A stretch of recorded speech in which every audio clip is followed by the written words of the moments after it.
Shalom, selamat pagi saudara-saudara yang dikasihi Tuhan Yesus Kristus. Salam sejahtera buat saudara semua dimanapun saudara berada.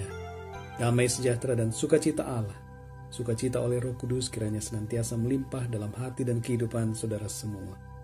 Pada hari ini kita akan belajar tentang cara mengenal Injil palsu. Dalam Galatia 1 ayat 6 dan 7 tertulis demikian.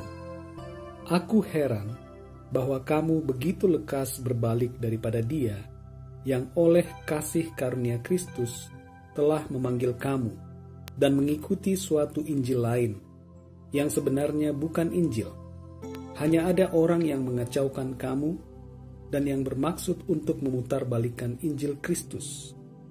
Ayat firman Tuhan yang baru saja kita baca merupakan teguran kepada jemaat di Galatia bahwa ada orang-orang jemaat di Galatia yang berbalik dari Injil yang benar, dan mereka mengikuti suatu Injil yang lain, yang bukanlah Injil. Sejak dulu sudah ada upaya dari berbagai kelompok untuk memutarbalikkan Injil. Hoax itu sudah ada sejak dulu, bukan hanya di era internet saat ini. Bila sekarang banyak pasukan cyber yang bergerilya membuat informasi palsu di internet, maka dulu ada banyak sekali kelompok orang yang bergerilya membuat Injil palsu melalui tulisan-tulisan. Namun kita tidak perlu heran, sebab Tuhan Yesus sudah mengatakan bahwa penyesat-penyesat dan nabi-nabi palsu akan muncul.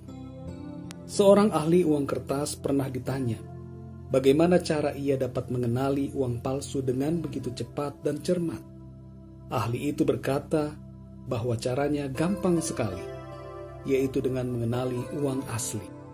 Ia tidak perlu belajar tentang uang palsu, tapi cukup belajar tentang uang yang asli. Maka semua yang palsu akan ia kenali. Sama prinsipnya dengan hal tersebut, kita pun harus belajar dan mengenali Injil yang asli. Maka semua Injil palsu akan kita kenali dengan mudah. Ada yang mengatakan bahwa tidak ada Injil yang asli sekarang ini. Benarkah demikian? Apakah Allah tidak dapat menjaga berita Injilnya sendiri? Jika Allah tidak dapat menjaga kabar Injilnya yang benar, maka Allah bukanlah Allah yang Maha Kuasa. Dia bukanlah Tuhan. Tapi syukur kepada Tuhan karena Ia dapat menjaga berita Injilnya yang murni sampai hari ini.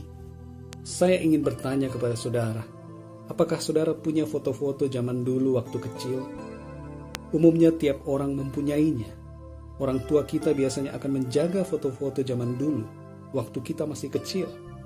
Bahkan foto nenek buyut kita masih dijaga agar tetap ada. Dan kita pun akan merawatnya. Sehingga sampai saat ini foto-foto jadul itu masih terpelihara. Jika manusia saja bisa menjaga foto-foto jadul dengan begitu baik, masakan Tuhan tidak dapat menjaga Injilnya sendiri? Injil yang begitu penting, yang Dia tujukan kepada seluruh umat manusia. Tuhan itu Maha Kuasa, Dia bukan manusia, sehingga Ia dapat menjaga Injilnya yang asli sampai hari ini.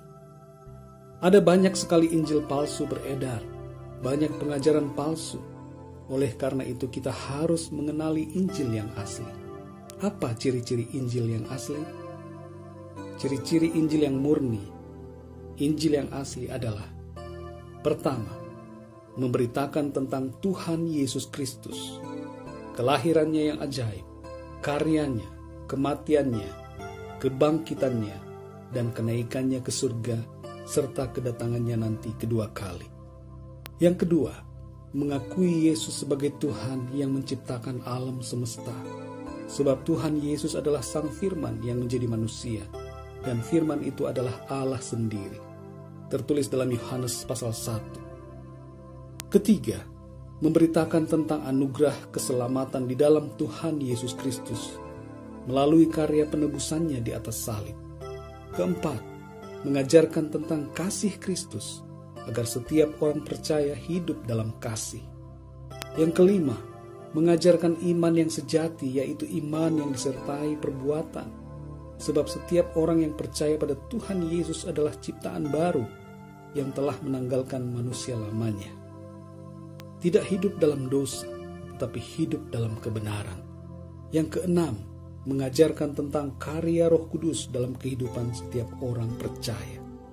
Saudara yang dikasihi Tuhan, bacalah Alkitab setiap hari dan renungkanlah firman Tuhan, agar iman, pengertian, dan pengenalan kita akan Injil Kristus semakin dalam.